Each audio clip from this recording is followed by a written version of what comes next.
പ്രതിപക്ഷ നേതാവ് പക്ഷെ പറയുന്നത് ഏത് സ്റ്റാറ്റിസ്റ്റിക്സ് എന്നാണ് അത് ആർട്ടിക്കിൾ വായിക്കാൻ പറയണം. ഞാൻ എന്നോട് ചോദിച്ചിട്ടില്ല, ഞാൻ ചൂണ്ടിക്കാണിക്കാം. ഈ 1.5 വർഷം 18 മാസത്തിൻ്റെ കഥയാണ് ഞാൻ എഴുതിയിരിക്കുന്നത്. ഈ 18 മാസത്തിൽ സർക്കാർ ഇതെല്ലാം ചെയ്യാൻ തുടങ്ങിയിട്ടുണ്ടെങ്കിൽ അതിന് ഞാൻ തപ്പ് കൂട്ടിയിട്ട് പറയുന്നു. തിരുവനന്തപുരം MP ശശി തരൂർ ഒരു ദേശീയ മാധ്യമത്തിൽ ഇംഗ്ലീഷിൽ ഒരു ലേഖനം എഴുതുന്നു. നമ്മുടെ സംസ്ഥാനത്തിൻ്റെ വ്യവസായ രംഗത്തുണ്ടായ മാറ്റങ്ങളെക്കുറിച്ചാണ്, നമ്മുടെ സംസ്ഥാനം മുന്നേറിയതിനെക്കുറിച്ചാണ്, കേരളം മുന്നേറിയതിനെക്കുറിച്ചാണ്. അദ്ദേഹം ആ ലേഖനം എഴുതിയതിനു ശേഷം അതിനെ തിരിച്ചു കാണിക്കാൻ, അത് യാഥാർത്ഥ്യമല്ല എന്ന് കാണിക്കാൻ വേണ്ടി സംസ്ഥാനത്തെ പ്രതിപക്ഷം, അതായത് തരൂരിൻ്റെ സ്വന്തം പാർട്ടി ശക്തമായി ശ്രമിച്ചുകൊണ്ടിരിക്കുകയാണ്. പ്രതിപക്ഷ VD സതീശൻ, മുൻ പ്രതിപക്ഷ രമേശ് ചെന്നിത്തല, ഓൾ ഇന്ത്യ കോൺഗ്രസിൻ്റെ ഓർഗനൈസ് സെക്രട്ടറി ആയിട്ടുള്ള KC വേണുഗോപാൽ അടക്കമുള്ളവർ രംഗത്തിറങ്ങി സംസ്ഥാനത്തെ എഴുത്തിക്കാട്ടാൻ ശ്രമിച്ചുകൊണ്ടിരിക്കുകയാണ്. ഇതിൽ ശ്രദ്ധിക്കേണ്ട ഒരു കാര്യമുണ്ട്. ശശി തരൂർ LDFനെയോ CPIMനെയല്ലോ പുകഴ്ത്തിയത്, സംസ്ഥാനത്തിനാണ്, കേരളത്തിനെയാണ്. കേരളം മുന്നേറിയതിനെ കുറിച്ചാണ് ആദ്യം സംസാരിച്ചത്. അതുപോലും കേൾക്കാൻ നമ്മുടെ സംസ്ഥാനത്തെ പ്രതിപക്ഷത്തിന് സഹിക്കാൻ പറ്റുന്നില്ല. അതിന് ഇന്ന് വ്യക്തമായ വീണ്ടും ഒരു മറുപടി ഇന്ന് തിരുവനന്തപുരത്ത് വെച്ച് മാധ്യമങ്ങളെ കണ്ട സമയത്ത് ശശി തരൂർ നൽകുന്നുണ്ട്. മാത്രമല്ല, ഈ ഡേറ്റ തെറ്റാണെന്ന് പറയുന്നിടത്ത് ആ ലേഖനം വായിച്ചു നോക്കാനാണ് ശശി തരൂർ പറയുന്നത്. എന്ന് വെച്ചാൽ സതീശനും ചെന്നിത്തലയും പോയി ആ ലേഖനം വായിച്ചു നോക്കുക, അല്ലെങ്കിൽ ജസ്റ്റ് ഇൻ്റർനെറ്റിൽ ഒന്ന് സർഫെങ്കിലും ചെയ്തിട്ട് ഡേറ്റ അതിനെക്കുറിച്ച് സംസാരിക്കാമെന്ന് തരൂർ ഇവിടെ അവർക്ക് രണ്ടുപേർക്കുള്ള ഉപദേശം കൂടി നൽകുന്നുണ്ട്. തരൂരിൻ്റെ വാക്കുകൾ കേൾക്കേണ്ടതാണ്. നമ്മുടെ സംസ്ഥാനത്ത് വ്യവസായ രംഗത്തുണ്ടായിരിക്കുന്ന മാറ്റങ്ങളെക്കുറിച്ച് ഒരു കോൺഗ്രസിൻ്റെ മുതിർന്ന നേതാവ് സംസാരിക്കുകയാണ്. ആ കോൺഗ്രസ് നേതാവിനെ തള്ളിക്കളയാൻ വേണ്ടി മറ്റ് കോൺഗ്രസ് ശ്രമിക്കുന്നുണ്ടെങ്കിൽ പോലും യാഥാർത്ഥ്യം പുറത്തു വരിക തന്നെ ചെയ്യും. നമുക്ക് തരൂരിൻ്റെ ആ വാക്കുകൾ നമുക്കൊന്ന് കേൾക്കാം. അല്ലല്ല, ഞാൻ ചൂണ്ടിക്കാണിച്ച ഒരു കാര്യം നിങ്ങൾക്ക് എല്ലാവർക്കും അറിയാം. ഞാനിപ്പോൾ കുറേ വർഷങ്ങളായിട്ട് നമ്മുടെ സംസ്ഥാന സർക്കാരോ കേന്ദ്ര സർക്കാരോ മോശകാര്യങ്ങൾ ചെയ്താൽ അവരെ ആക്ഷേപിക്കാൻ റെഡിയായി നിൽക്കുന്ന ഒരു വ്യക്തിയാണ്. അതേപോലെ അവർ നല്ല കാര്യങ്ങൾ ചെയ്യുമ്പോൾ അതിനെ അംഗീകരിക്കാനും അതിനെ ചൂണ്ടിക്കാണിക്കാനും തയ്യാറായ ഒരു വ്യക്തി. അതാണ് എൻ്റെ രീതി, നിങ്ങൾക്കറിയാം. ഇത് ഞാൻ ആദ്യം ഗ്ലോബൽ സ്റ്റാർട്ടപ്പ് ഇക്കോസിസ്റ്റം റിപ്പോർട്ട് വായിക്കുമ്പോഴാണ് ഞെട്ടിയിട്ടത് കണ്ടത്. ഇത് സർക്കാരിൻ്റെ ഒരു ഹാൻഡ് ഔട്ട് ആയിട്ടല്ല ഞാൻ കണ്ടത്.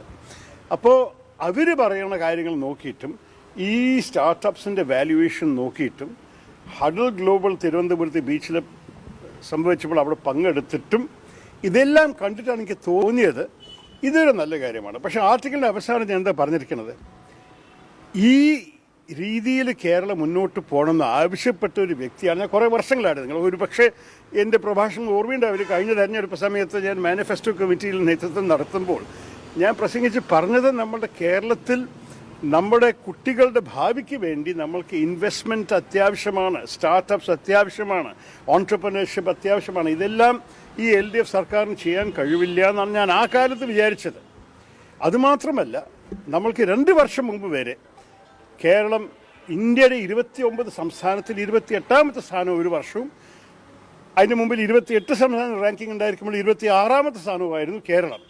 അപ്പോൾ അതിൽ നിന്ന് പോയി ചാടിയിട്ട് 1ാം സ്ഥാനം എത്തുന്നത് അതിനെ നമ്മൾ കണ്ട് അംഗീകരിക്കാൻ സാധിക്കില്ല എന്ന് എൻ്റെ വിശ്വാസം. നമ്മൾ അഥവാ കേരളത്തിൻ്റെ ഭാവിയെക്കുറിച്ച് സീരിയസ് ആണെങ്കിൽ നമ്മൾ രാഷ്ട്രീയത്തിന് അതീതമായിട്ട് ചില കാര്യങ്ങൾ കാണണം. ഞാൻ എപ്പോഴും പറയുന്നൊരു കാര്യമാണ്, കേരളക്കാർ രാഷ്ട്രീയം കൂടുതൽ കണ്ടിട്ടുണ്ട്, വികസനം കണ്ടത് പോരാ. വികസനം കാണണമെന്നുണ്ടെങ്കിൽ നമ്മൾക്ക് ഇതിലെല്ലാറ്റിലും ഒരേ രീതിയിൽ ചിന്തിച്ച് മുന്നോട്ട് പോകണം.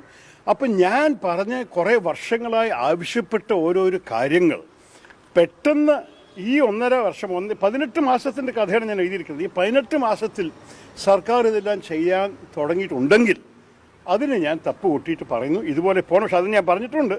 ചിലവർ പറയുന്നു ഇതൊക്കെ ഇവർ ഭരിക്കുമ്പോൾ ചെയ്യാൻ തയ്യാറായിരിക്കും, നാളെ ഇലക്ഷൻ തോറ്റാൽ, അടുത്ത വർഷം ഇലക്ഷൻ തോറ്റാൽ ഈ ഒരേ സർക്കാർ വന്നിട്ട് ഇതിനൊക്കെ തടസ്സപ്പെട്ടിട്ട് ചുവന്ന കൊടി കാണിച്ചുകൊണ്ടിരിക്കുന്നതാണ്. അത് ചെയ്യരുത്.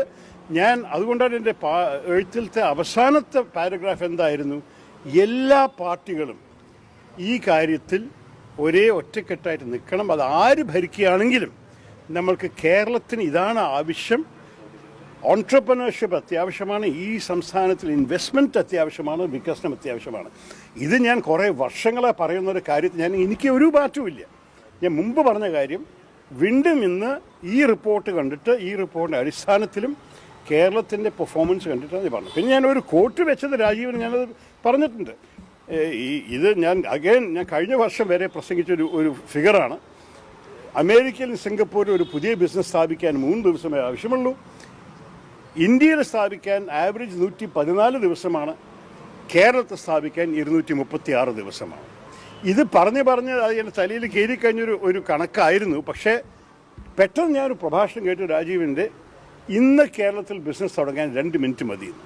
അപ്പോൾ ഞാൻ അതിനെക്കുറിച്ച് അന്വേഷിച്ചു, സംസാരിച്ച് കണ്ടുപിടിച്ചതാണ് ചില സിംഗിൾ വിൻഡോ ക്ലിയറൻസ് വഴിക്ക് എല്ലാ പെർമിഷൻസും എല്ലാ ലൈസൻസും ഒരു ദിവസത്തിൽ കൊടുക്കുന്ന, ഒരു 1-2 ദിവസത്തിൽ കൊടുക്കുന്ന സാഹചര്യങ്ങൾ. അപ്പോൾ ഞാൻ പറഞ്ഞു, ഇത് ഹൈപ്പർബലി അല്ലെങ്കിൽ ഇത് എക്സാജറേഷൻ അല്ലെങ്കിൽ ഇതിനെയും നമ്മൾ പ്രോത്സാഹിപ്പിക്കണം എന്ന് എഴുതിയിരുന്നു. അപ്പോൾ ഞാൻ എല്ലാ അടിസ്ഥാനത്തിലും എല്ലാ ഫാക്ട്സിൻ്റെ അടിസ്ഥാനത്തിലും ഡോക്യുമെൻറ്റ് സൈറ്റ് ചെയ്തിട്ടും ഡേറ്റ്സും ഫിഗേഴ്സും വെച്ചിട്ടാണ് ഞാൻ പറഞ്ഞിരിക്കുന്നത്. ഒരേ സമയം ഞാൻ പറഞ്ഞു, ഇതിൽ എല്ലാ പാർട്ടികളും ഒരഭിപ്രായത്തോടെ നിൽക്കണം. എൻ്റെ അർത്ഥം ഇതേപോലെ നമ്മൾ അടുത്ത വർഷം ഭരണത്തിൽ വന്നാൽ നമ്മൾക്കും ഇതൊക്കെ ചെയ്തുകൊണ്ടിരിക്കണം. ആ സമയത്ത് ഇപ്പോൾ ഭരിക്കുന്നവർ നമ്മളെ എതിരിക്കരുത് രാഷ്ട്രീയത്തിൻ്റെ പേരിലാണ് ഞാൻ പറയാം. പ്രതിപക്ഷ നേതാവ് പക്ഷേ പറയുന്നത് ഏത് സ്റ്റാറ്റിസ്റ്റിക്സ് എന്നാണ് അത് ആർട്ടിക്കിൾ വായിക്കാൻ പറയണം. ഞാൻ എന്നോട് ചോദിച്ചിട്ടില്ല, ഞാൻ ചൂണ്ടിക്കാണിക്കാം. എല്ലാറ്റിൻ്റെയും ആ റിപ്പോർട്ട്സായി അഥവാ ആ റിപ്പോർട്ടിൽ വല്ല കുറ്റമുണ്ടെങ്കിൽ നമ്മൾ തർക്കിക്കണം. ഞാൻ ഈ ഗ്ലോബൽ സ്റ്റാർട്ടപ്പ് ഇക്കോസിസ്റ്റം റിപ്പോർട്ട് ലോകത്തിൻ്റെ എല്ലാ രാജ്യങ്ങളും എല്ലാ സംസ്ഥാനത്തിൻ്റെയും ഒരു റിപ്പോർട്ടാണ്. അത് ഞാനോ ഒരു ഇന്ത്യൻ സ്ഥാപനമല്ല ഇറക്കിയിരിക്കണം. അത് ഇൻ്റർനെറ്റിൽ നിങ്ങൾ കയറിയിട്ട് നോക്കിക്കോളൂ, ഗൂഗിളിൽ എവിടെ നിന്നാണ് ഞാൻ അത് എടുത്തിരിക്കുന്നത്. രമേശ് ചെന്നിത്തല പരിഹസിച്ചത് 2 മിനിറ്റ് അല്ല 1 മിനിറ്റ് മതി സ്ഥാപനം പൂട്ടിപ്പോകാനെന്നാണ്. അതൊക്കെ വേറെ കാര്യം. ഈ 2 മിനിറ്റ് എനിക്ക് തോന്നി ഇത് കുറച്ചൊരു എക്സാജറേഷനാണ്. പക്ഷേ അതിൻ്റെ ഉദ്ദേശമാണ് നമ്മൾക്ക് സ്വീകരിക്കേണ്ടത്. എൻ്റെ അർത്ഥം 2 മിനിറ്റ് എന്ന് പറയുമ്പോൾ പെട്ടെന്ന് കാര്യങ്ങൾ ചെയ്യാൻ തയ്യാറായി ഒരേ സർക്കാർ ഓരോരോ തടസ്സങ്ങൾ മുമ്പ് കൊണ്ടുവന്നിട്ടാണ് സർക്കാർ ഇങ്ങനെയൊക്കെ ചെയ്യാൻ തയ്യാറാണെങ്കിൽ കേരളത്തിന് നമ്മൾക്ക് എന്താ ചൂണ്ടിക്കാണിക്കാനുള്ളത്? ഈ is of doing business ranking അത് ഇന്ത്യയിലെ എല്ലാ സംസ്ഥാനങ്ങളിലും റാങ്ക് ചെയ്യുന്നതാണ്. അതിൽ നമ്മൾ നല്ലോണം പുറകെയായിരുന്നു. പെട്ടെന്ന് നമ്മൾ 1-ാം സ്ഥാനത്ത് എത്തിയിരിക്കണം. അതിന് വലിയ കാരണമുണ്ടാവണ്ടേ? ഇതും നമ്മുടെ CPM സർക്കാർ ഇറക്കുന്ന റാങ്കിങ് അല്ലല്ലോ, ഇതൊരു നാഷണൽ റാങ്കിങ് ആണ്. അപ്പോൾ നമ്മൾ ഇതെല്ലാം കാണാത്ത ഭാവം നടിക്കാൻ സാധിക്കില്ല.